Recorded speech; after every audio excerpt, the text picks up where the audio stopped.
So hello everyone, welcome to the video, and in this video we are going to start with Euclid Division Algorithm, and this is the beginning for the number theory or the mathematics required for the programming. So let's get started.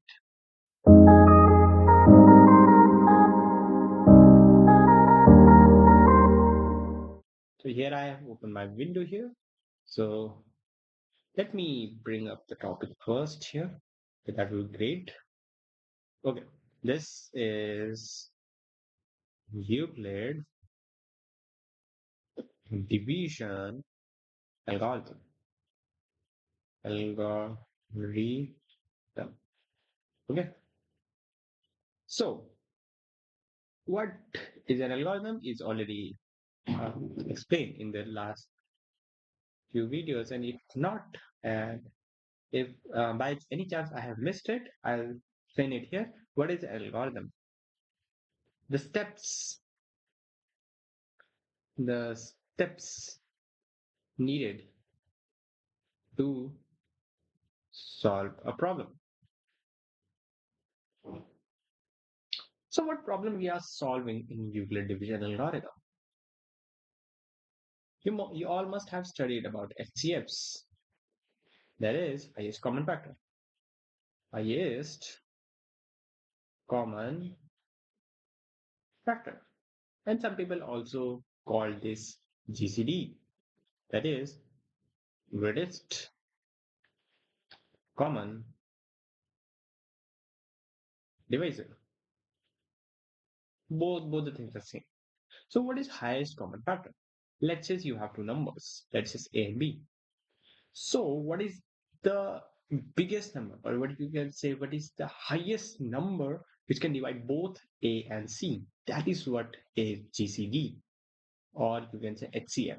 That's why the name is highest common factor. What this common factor means? What this common factor means? Let's say if there is a number, let's say there is a number L which can divide A and B. So in that case, A will be equals to L into some other integer. That is K1, and B will be equals to L into K2. Let's say some other integer. So L is a factor, is a factor in the, what you can say, expansion of A and B. L is common.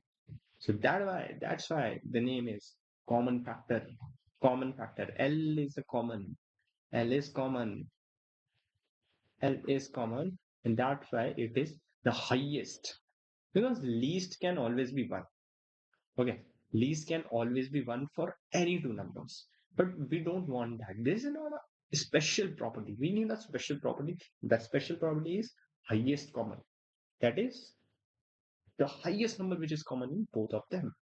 So Division algorithm actually solves the problem of finding HCFs. So how it actually finds HCFs? So we are going to look at the mathematical part first, and then we are going to see the programmatic part also. So I'm going to explain it firstly mathematically. Mathematically. Okay. Yes. Let's say select you have A and B. These are integers, and let's say I'm considering that B is greater than A. And in that case, what you will do is you are going to take B. Okay, you are going to take B. Now you know that A can be multiplied with some integer. That says you have B as 5, A as 2. So 5 can be written as 2 into 2 plus 1. Is it? You will say true. Yeah. So what we are doing here is, this is your B, this is your A. So A will be multiplied with some integer here. A will be multiplied with some integer here, and leave some remainder. Leave some other number which is going to be added in that. So Similarly, we can say that B can be written as A multiplied with some integer Q plus R, a remainder. Okay. So we are generally concerned with only three things. The first one is a B, A, and R. We generally don't care about this Q. Actually, we don't care about this Q. So you return values. So now you will say what we will do with this. In the next step, what we will do is we are going to shift. We are going to shift these two here. Then we are going to take these twos here and we are going to now divide A with the remainder. Now let's say Q1 plus R1, some other. And this, and then again we are going to take these twos here, R, R1, Q2 plus R2. And this process goes on and on and on until your remainder comes out zero. So let's say at some situation here, let's say some you can say some at k, okay, let's say some at k, because you can see you can say it as, let's say, some uh, I'll say it as r0 0 0. So you can see the value is adding like 0 1 2. So this is k plus 1, k plus 1. This is, now you can say it as r q0 q1 q2, and this is in sync. So it will be k plus 2 plus k plus 2. So in that sense, this is 0. This needs to become out 0. So let's say it comes out to be 0. So I will remove it. So in that case, what will happen is our this rk plus 1 will become our HCF.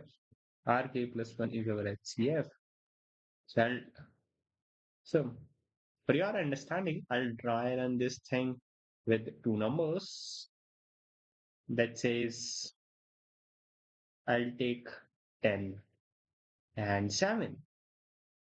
So what will happen is 10 can be written as 7 into 1 plus 3. Is it? Yeah. Then we will say 7 can be written as 3 into 2 plus 1. Now, these two. Then we have 3 into 1. Now, 3 can be written as 1 into 3 plus 0. Now, the remainder is 0. So, 3 into 1 is 3. So, our HCF in this case is 1. And which is true. HCF is 1. Oh, yeah. HCF equal to 1. For those of you who want proof of this, I'll do it at the end of the video. So stay tuned till the time. But those of you who just want to understand the algorithm, this is a complete understanding of the Euclid division algorithm. So we are going to, we have seen like two parts here. Firstly, we are taking the numbers and then we are finding the remainder. So what can we do with this? Can we convert it into a program? Yeah, we can. So we'll head on to my Visual Studio Code and I am going to make you we can write a simple program for the Euclid division algorithm. So let me open up my Visual Studio Code. Let me open up some folders here. The place where I'm going to like save some of the files. Okay, so came here. So let's make a new file here where let's say Euclid Division Algorithm dot Java. No need to worry about whether I'm using Java. You can use C++. Code will be same exactly. No difference. Okay.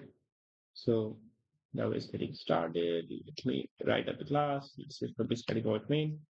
So what we will do is we will create a scanner. Scn equals new scanner. Okay. So everything is in and we'll import it. Okay. We will import it. Um, import java.util.scanner. Okay. And we will close the scanner dot close. And in this is just for taking up the inputs. So we are taking like a uh, we are going to like shout. We are going to shout, enter the numbers. Okay. I'm going to say enter the numbers. We are going to take a and we have scn dot next int. Then we have int a equals scn dot next int. We will change it to b. So we have two integers here. Okay. So what we have here is we have two integers. So we need to see like in the condition here b, the next condition is b is greater than a. So how will find which one is greater than which? So you can use like built-in functions, you can use if else statements, whatever you want. I'll be using like built-in functions here. So you have int min equals math dot min in b here, and you have int max equals math dot max in b. So you have min and max, then you will be saying here is firstly I will complete the code and then I will make you understand what is it. So it is while min is not equals to 0. Okay, 0, but we have it int temp equals min, then we are going to say that min max moduli min and max will be equals to temp. So this process goes on and let's just shout max.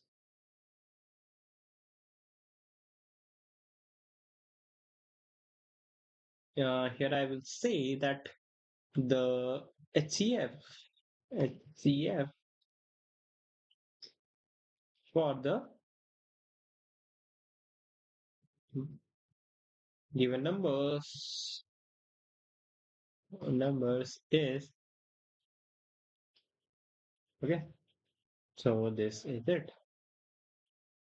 I'll make you understand here. I'll check it. I'll input like two numbers here. That says 198. Enter, and that says 56. Yeah, the HCF is 2. Okay, so the highest common factor here is 2. So we'll check for other pairs, check whether the program is going to find. It's 1. Yeah, we are good here. Um, let's check the third pair. Is it 12? 6. Should be 6. So what is happening here? What is happening here? So I'll open it in split screen and make you understand here.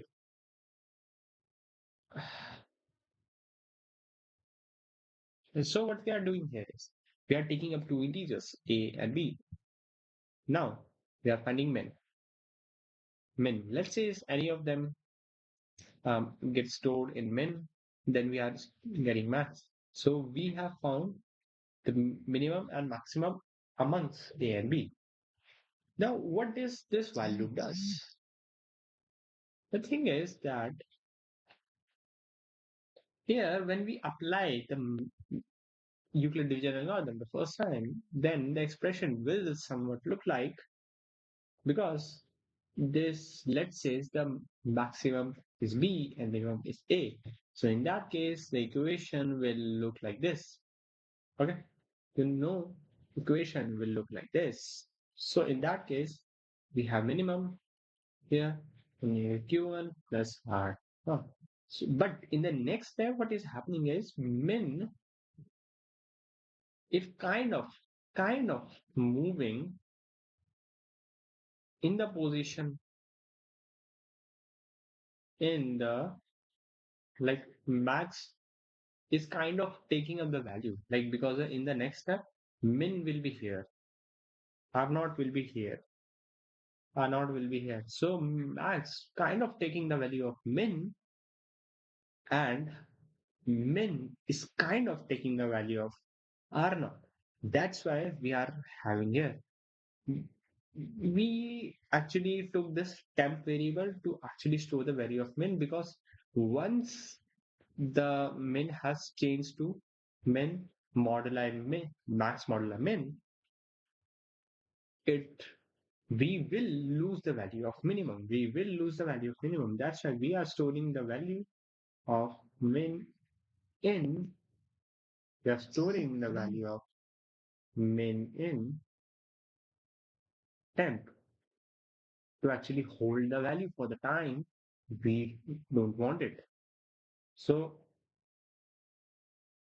this goes here, and we will get our HCF.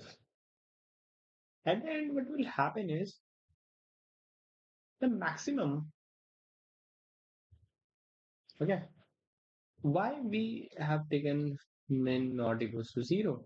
Because min is kind of kind of moving, kind of taking up the value of remainder, as we have seen. So that's why we need to take min not equals to 0. So I hope you understood this concept pretty good. I tried to explain it in the most simplest manner possible. If not, give it a thought. And even if you don't understand, please comment down, and I'll try to make it more clear with some short YouTube short video or something. Okay. So till then, bye bye, take care, and have a nice day. Bye. Take me back to a place where I felt at home. Take me back to a day when we weren't alone. Take me back to an age when the world felt small. Way back before we blew it all. Take me back to a